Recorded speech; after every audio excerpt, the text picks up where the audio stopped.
务检察长，交给你们了。谢谢。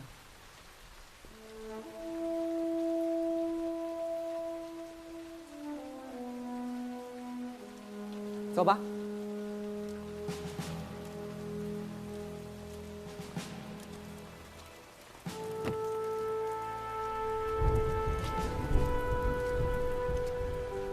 段主任，你想好了吗？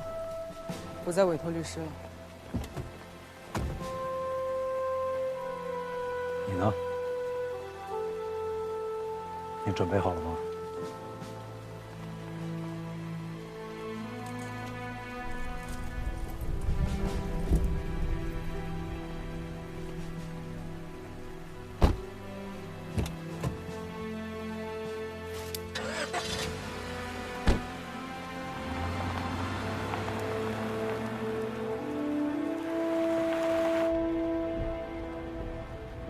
你叫什么名字？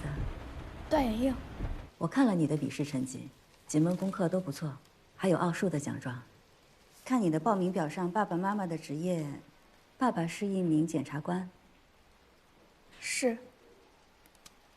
那你是怎么看待这个职业的呢？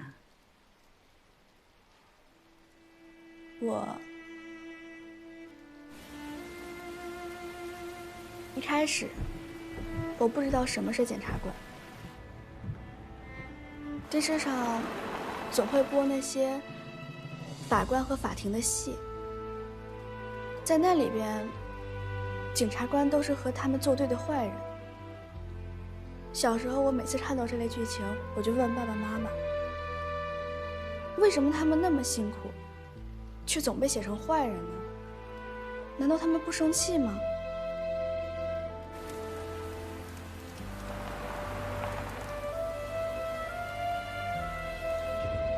前不久，我爸爸被检举了麻烦的案子。一开始我真的不明白，为什么所有人都说他有罪，明明大部分人他什么都不知道。没有人会去想爸爸为什么要这么做，也没有人会去在乎爸爸在这之前遭受了什么，更没有人会去为爸爸辩护。因为从结局看来，爸爸就是错的。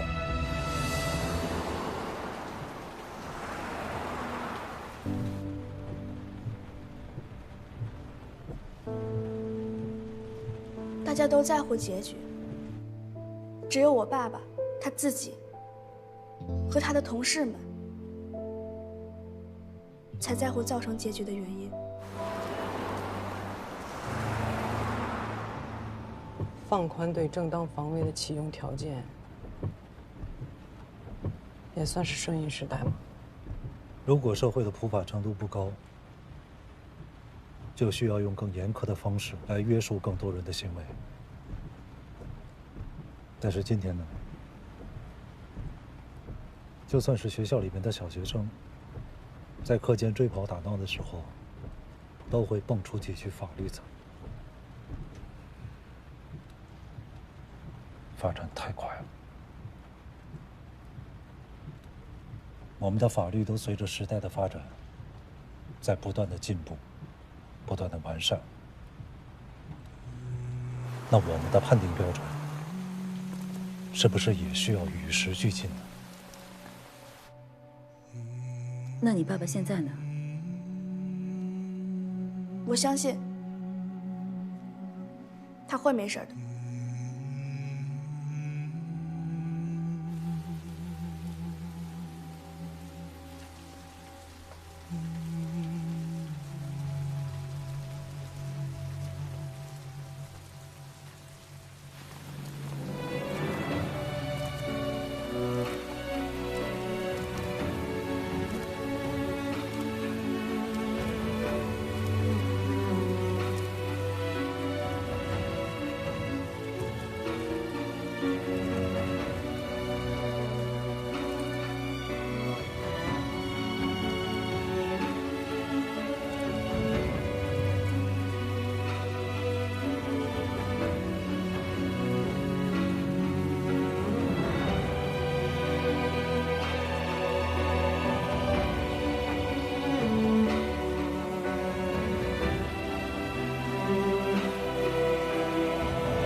手啊，对齐了啊。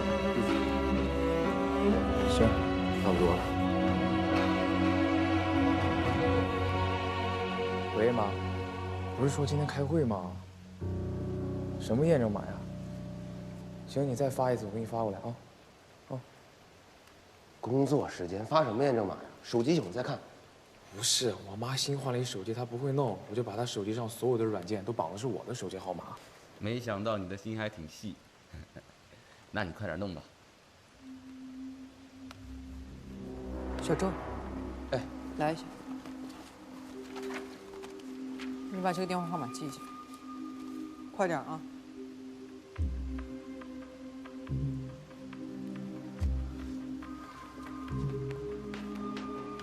几位领导，里面请。好，非常感谢百忙之中来我们这参加听证会，里面请。小徐啊，你带几位领导到里面休息一下。好，几位领导这边请。好。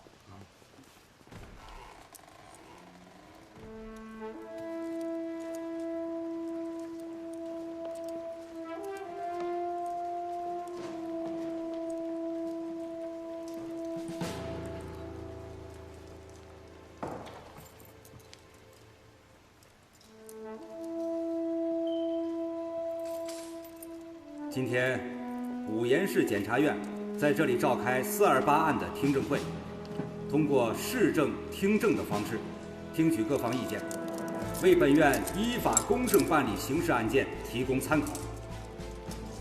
为此我们邀请社区代表、案发现场的渔场代表、公安系统代表、律师代表，还有法学专家，作为本次听证会的听证员。这位是主办检察官方凌渊。今天由我担任本次听证会的主持人，我是市常务副检察长徐景怀。听证会现在开始。段洪山，你一直声称周德龙在对你实施绑架之后，进行了全程的网络直播，包括其对你囚禁和虐待，是这样吗？是。你说你记得周德龙的手机型号，再确认一下，是这台吗？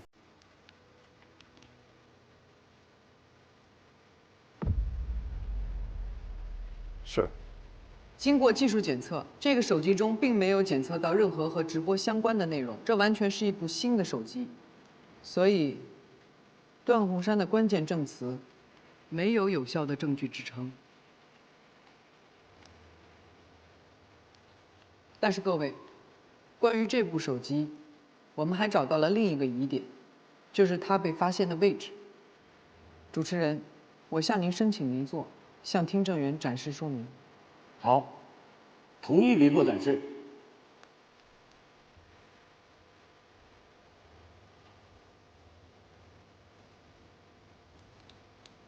各位，这个是我们根据案发现场还原的渔场模型。当时周德龙与段洪山搏斗的区域在这儿，而周德龙遇害的地方在这儿。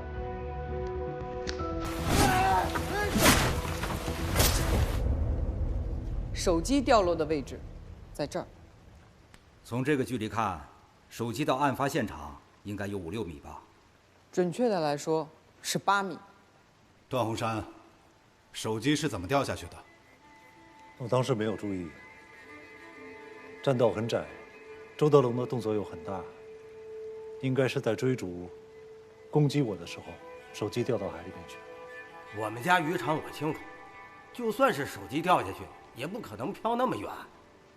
你的渔场是开放水域，手机隔了那么久才找到，随着水流的移动，也很正常。不正常。大家请看，这是渔场的资料。案发现场是养殖区，为了防止鱼群跑掉，渔场周围都围了一圈渔网。这个是和渔场相同规格的渔网，而这儿是周德龙的手机，这是和周德龙手机型号相同的模型。大家认为手机能够穿过渔网吗？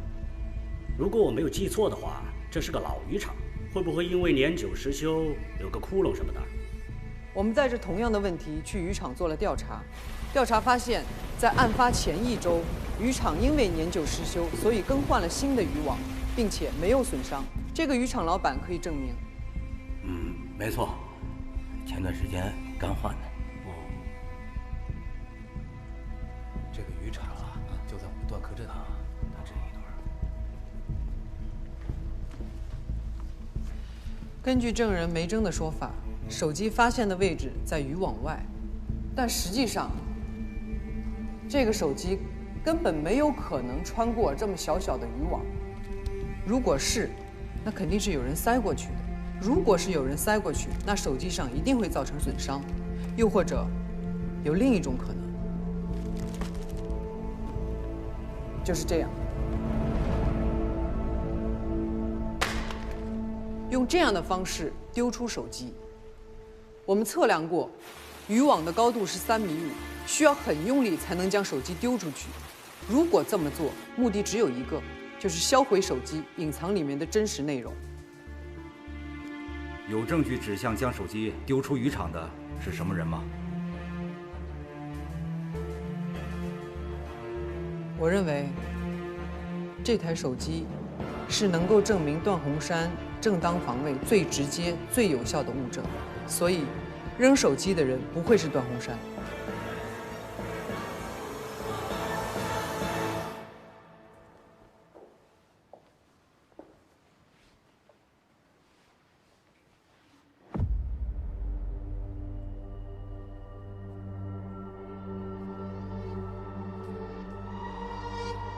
他的目光被那走不完的铁栏杆缠得这么疲倦，什么也不能收留。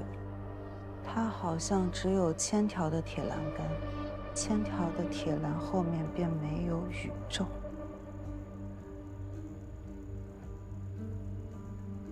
这是一只什么样的豹？困在牢笼里的豹。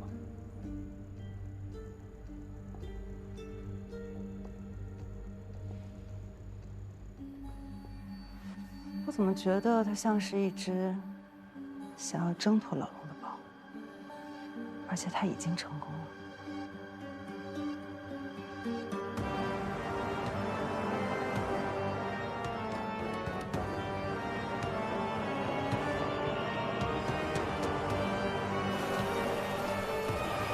关于周德龙的这部手机，各位代表有什么疑问可以发言。正当防卫是明确行为，在法律上需要客观证据认定的。疑罪从无和正当防卫都可以作为段洪山当下脱罪的办法，但疑罪从无是阶段性的，侦查机关必须对本案继续追查，而正当防卫是结论性的，明确认定段洪山行为的合法性。身为一名检察官，这两者之间的区别，他不会不知道。如果这部手机中真有利于证明他正当防卫的视频，应该不是他扔到海里的。如果丢掉手机是为了对你不利，那会不会是周德龙自己丢掉的？我没有看到周德龙有这样的动作。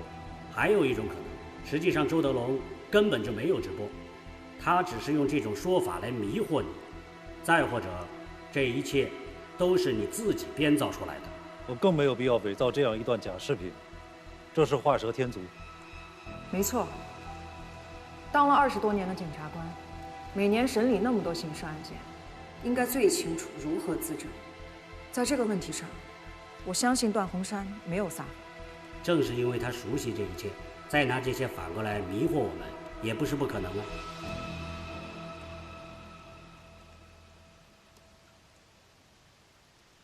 关于这件事情，我还想聊一聊我的另一个发现。14年前，因为周德龙和周玲的母亲分居，原本应该对父母双方进行司法说理的流程出现了纰漏。等段洪山再去找周德龙的时候，他发现周德龙已经将恨意发泄到了梅珍身上。其实我就是一直在找一个人。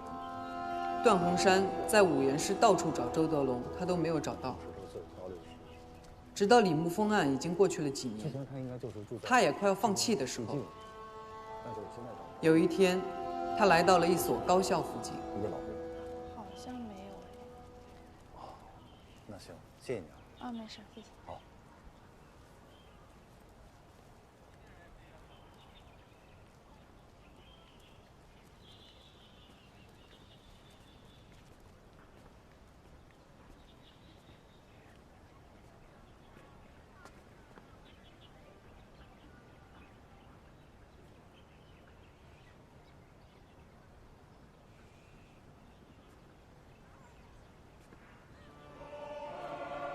段鸿山认为，这很可能是周德龙做的，他也许还会再来这儿。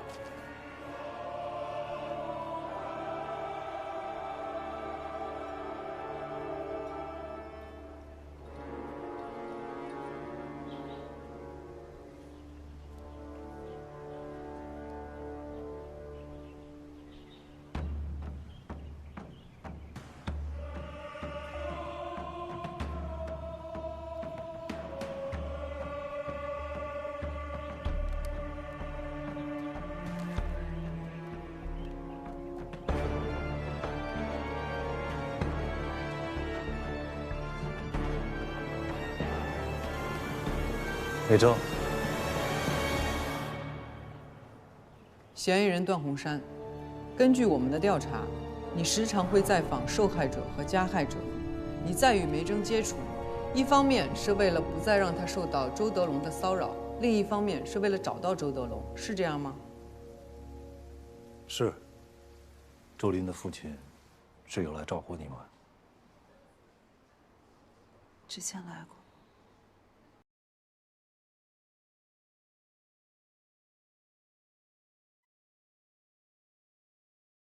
其实这些年我也一直在找他。如果他再来找你的话，你能告诉我吗？他不会再来了。我马上要离开学校了。他在教学楼还有宿舍楼下贴过很多次那样的告示，同学们看我的眼光都很奇怪，我待不下去了。如果以后有什么需要我们帮助的，你随时打电话。从已有的调查结果来看，周德龙确实绑架了段鸿山。疑点就在于绑架之后发生了什么。只有段鸿山一个人的口供。是，但这也意味着我们没有证据能够证明这是蓄意谋杀。他什么意思啊？他站段鸿山那头。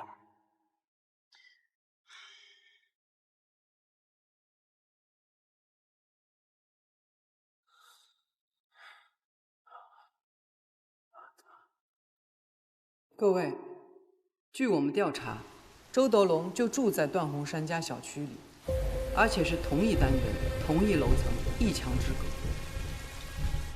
段鸿山住这儿啊？啊，那儿。我们还在他家里发现了很多监听的设备和凶器，包括和段鸿山相关的大量资料以及照片。我们向房东确认过，周德龙是去年开始租住，这足以说明周德龙是蓄谋已久。哎，段鸿山，有一点我很好奇啊，你见没见过周德龙？你们两家墙连着墙，你不可能没见过他。我也许见过。4月27号那天晚上，就是我被绑架的当晚，我在阳台上曾经看到楼下站着一个人。当时他站在雨中站了很久，我当时没有在意。现在回想起来，那个人的身高、体型和周德龙相仿，但是我并不确定那个人是不是周德龙。这很显然，段鸿山不管是出于对自己或者家人生命的保护，还是对仕途的保护，段鸿山对周德龙起杀意是完全可以成立的。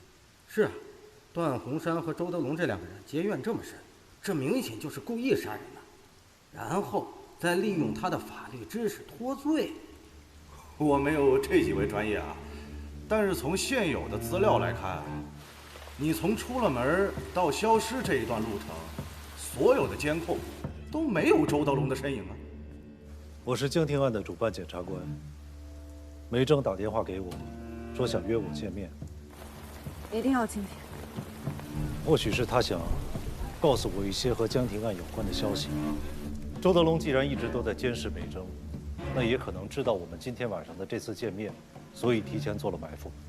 这么看来，确实就可以解释为什么监控里没有周德龙。如果不是蓄意绑架的话，不必去故意掩盖行踪啊。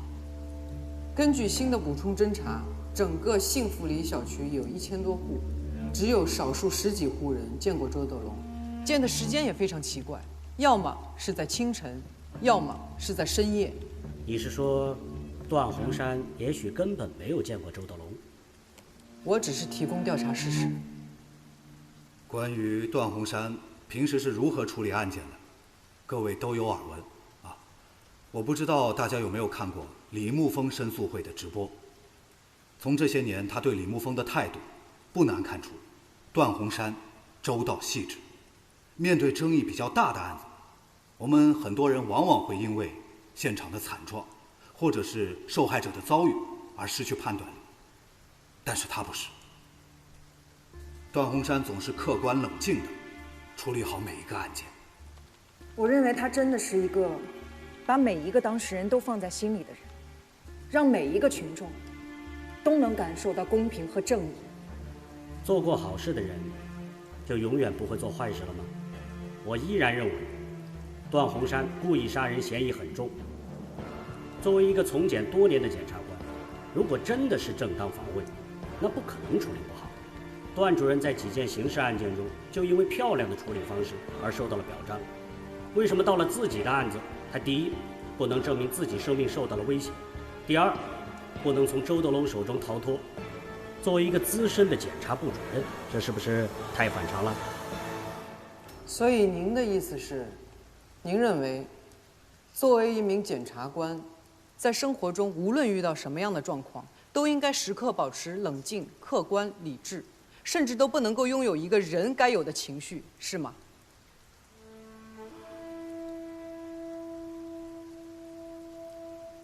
案发当天，你到底是理智还是焦躁？我们可以从你的行进路线上看一看。这辆车是段洪山当夜开的车，对吧？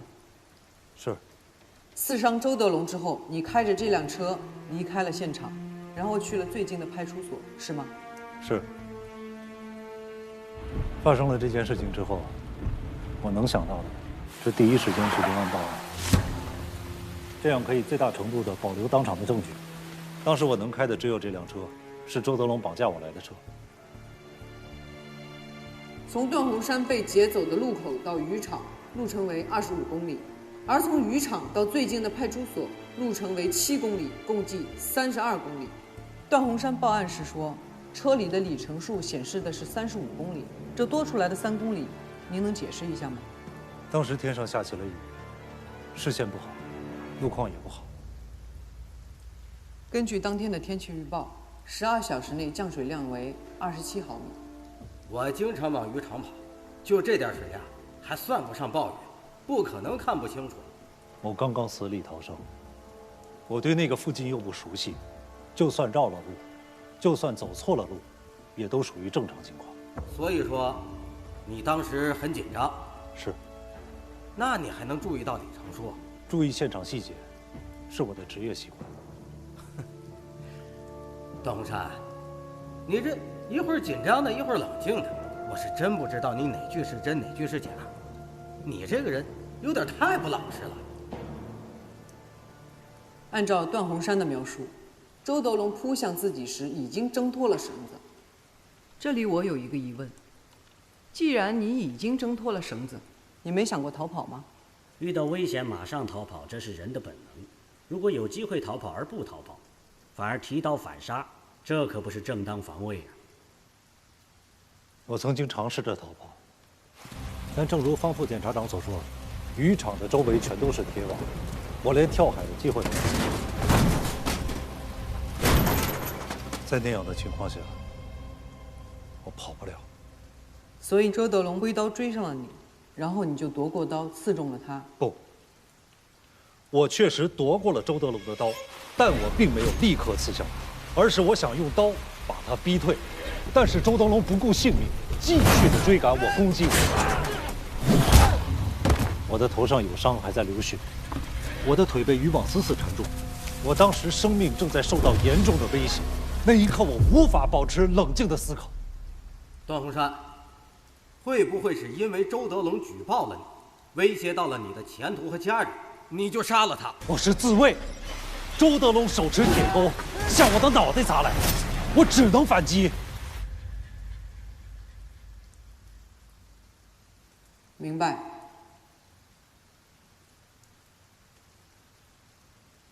真是滴水不漏啊！你刚才的表述很反常。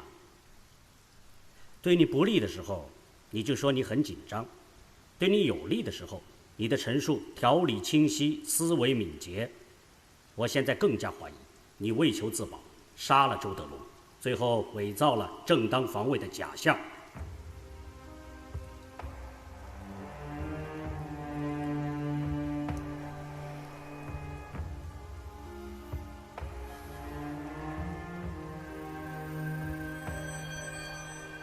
你的推论没有证据。我的推论没有证据，但你的叙述也没有证据。刚才教授已经说了，既然没有证据，就无法证明你是正当防卫。即使你想用疑罪从无来脱罪，我们侦查机关也不会放过你的，我们会继续侦查到底。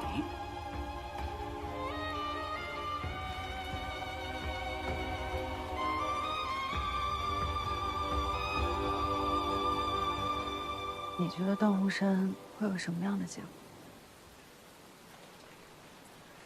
我也不知道，但至少，他已经唤起了正当防卫这个法条，几率会大一些吧。可你不觉得他自己也被困在这个法条里了吗？有多少人能完整清晰地背出这些法条？就算是全部背出，每个人对文字的理解也都不一样。什么时候能反击，什么时候不能反击，这些还是太模糊了。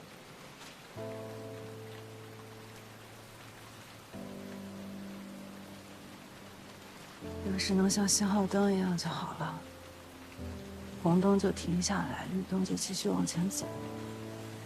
要是法也能这么明确，那我们就不用害怕出问题了。是啊。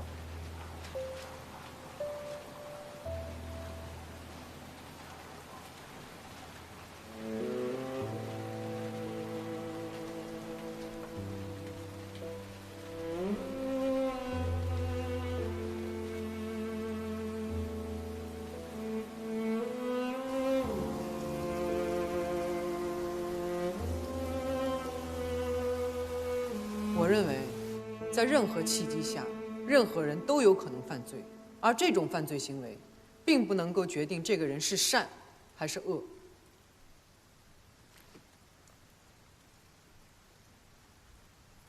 段洪山，我们两个没有私怨，甚至我们同是司法系统的一员。按说我应该倾向于你，但有句话，你应该知道：舍得一身剐，才敢干正法。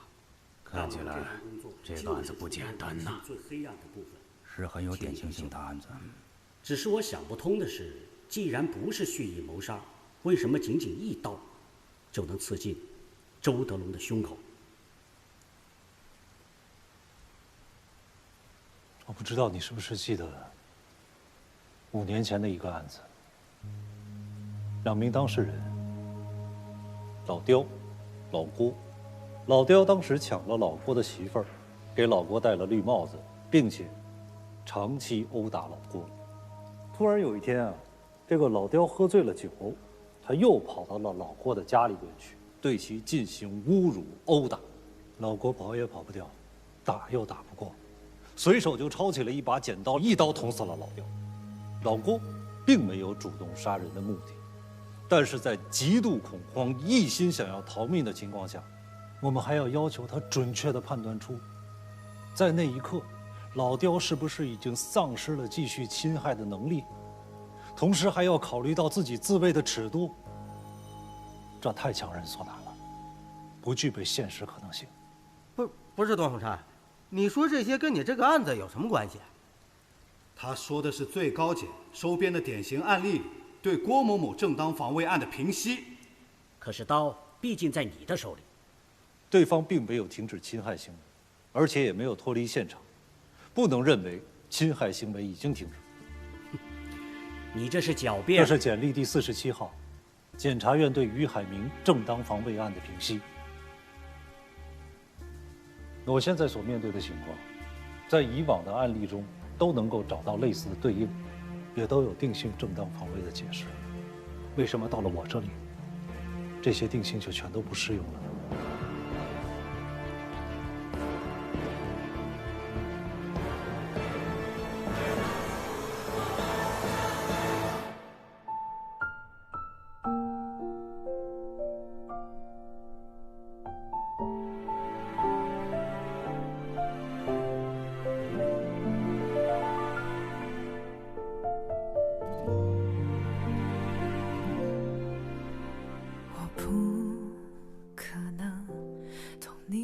伤痛，虽不知道如何安慰，但陪伴或许有用。只愿此刻风和世界能带走你的迷雾，我依然在你左右，像星光守着夜空。曾想靠近，怕太过用力，让你更难平静，不去打扰你的沉默，只紧紧守候。